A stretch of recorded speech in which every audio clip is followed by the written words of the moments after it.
नमस्कार। मैं professor M R Sharma.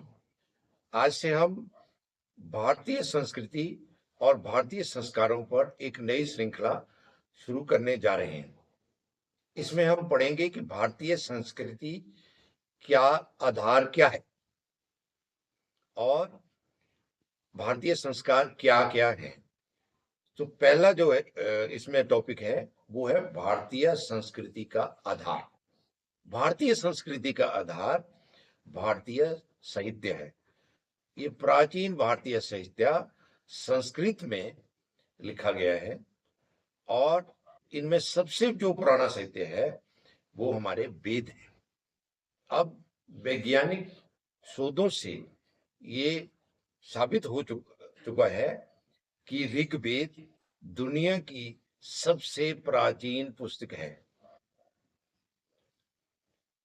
वेदों को 4 भागों में बांटा गया है। पहला है संहिता ग्रंथ, दूसरा है ब्राह्मण ग्रंथ, तीसरा है अरण्यक ग्रंथ और चौथा है उपनिषद ग्रंथ। जो वेद हैं उनमें वेद मंत्र हैं जिसे हम वैदिक ऋचाएं कहते हैं।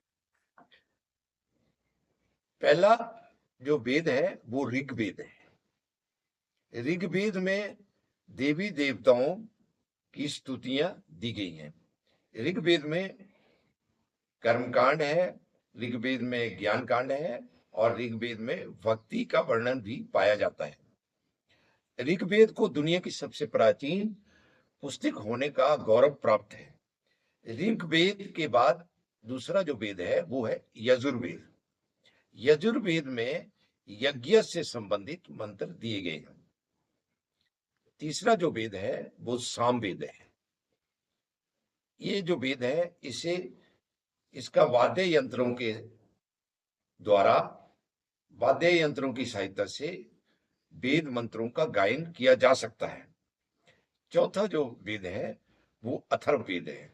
अथर्ववेद में कई विषय हैं, जैसे कि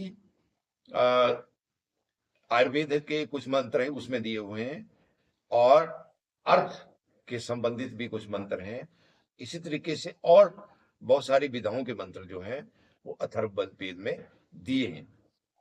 वेदों को समझने के लिए ब्राह्मण ग्रंथों की रचना की गई है। ब्राह्मण ग्रंथ जो है वो वेदों के कर्मकांड की व्याख्या करते हैं।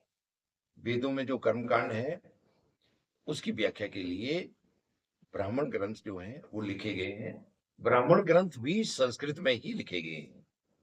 कुछ ग्रंथ जो हैं वो गद्य में है और कुछ जो है वो पद्य में। उसके बाद तीसरा नंबर आता है अरण्य ग्रंथ। अरण्य ग्रंथ जो है वो यज्ञ की आध्यात्मिक व्याख्या उनमें की गई है। ये भी जो है संस्कृत में ही लिखे गए हैं। और जो वेदों के अंतिम भाग है वो है उपनिषद।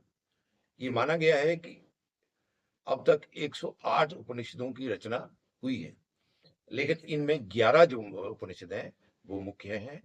इन 11 उपनिषदों पर आदि शंकराचार्य जी ने और उनके बाद बहुत से विद्वानों ने भाष्य लिखे हैं।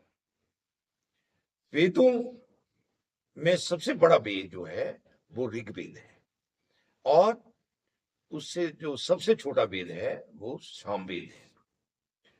वेदों को समझने के लिए वेदों के अंग हैं, वेद जिन्हें हम वेदांग कहते हैं। वेदांग जो है वो है शिक्षा है, कल्प है, व्याकरण है, निरुक्त है, छंद है और ज्योतिष है। ये सब वेदों को समझने के लिए इन ग्रंथों की रचना की गई है। उसके बाद वेदों के उपांग हैं, वेदों के उप अंग हैं। उनमें दर्शन शास्त्र हैं, स्मृति शास्त्र हैं, पुराण हैं, इतिहास है और उपवेद है। जो दर्शन शास्त्र है उसमें 6 दर्शनों को मुख्य माना गया है। ये 6 दर्शन कौन कौन से हैं? पहला है सांख्य दर्शन, दूसरा है योग दर्शन, तीसरा है वैशेषिक दर्शन और चौथा जो है वो है न्याय दर्शन। पांचवा है मीमांसा, जिसे हम पूर्व मीमांसा, और छठा जो है उसे हम उत्तर मीमांसा और वेदांत भी कहते हैं। ये 6 दर्शन शास्त्र जो हैं वो वैदिक दर्शन शास्त्र हैं।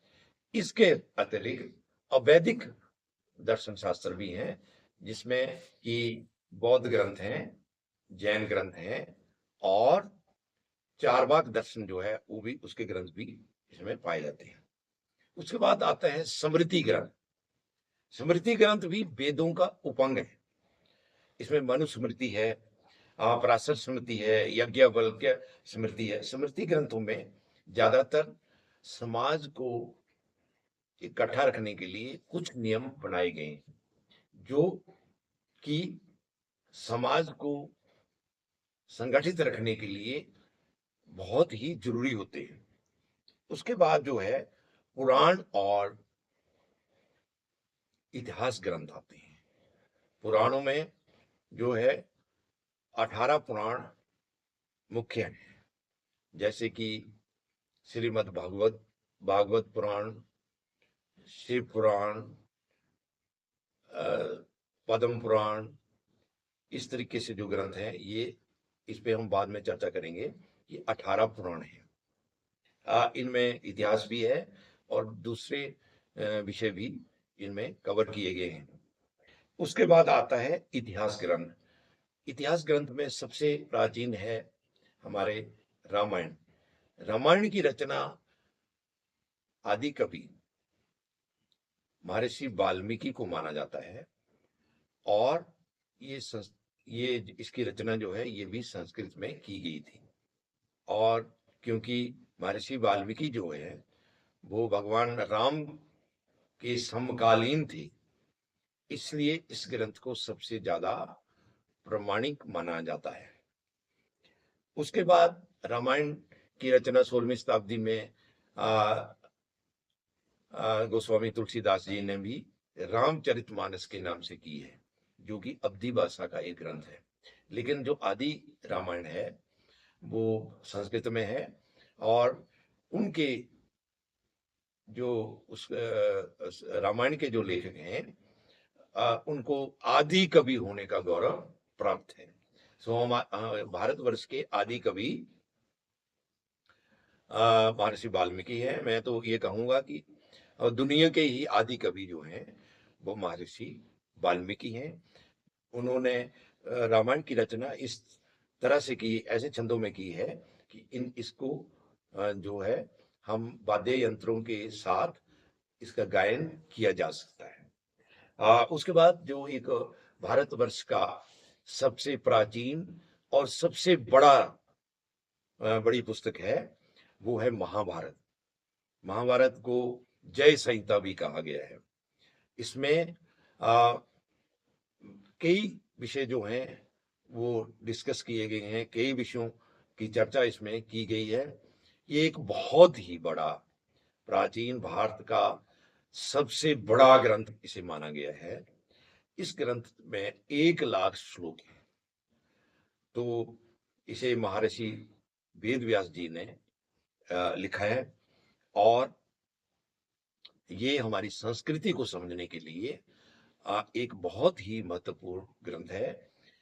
इसी महाभारत ग्रंथ के अंतर्गत श्रीमद् भगवत गीता का भी वर्णन आता है। भगवत गीता में जब महाभारत का युद्ध शुरू होने जा रहा था, उसमें भगवान कृष्ण ने जो अर्जुन को उपदेश दिया था वो भगवत गीता है। भगवत गीता हमारे प्राचीन भारत का एक बहुत ही महत्वपूर्ण ग्रंथ है। ये बेसिकली एक उपनिषद है। भगवत गीता को भी एक उपनिषद ही माना जाता है। इसमें 700 श्लोक हैं और 18 अध्याय हैं। और ये बहुत, ऐसे तो देखने में ये बहुत छोटी किताब है, लेकिन इसे समझने के लिए आपको सांख्य दर्शन का और बाकी दर्शनों का भी अध्ययन आवश्यक हो जाता है।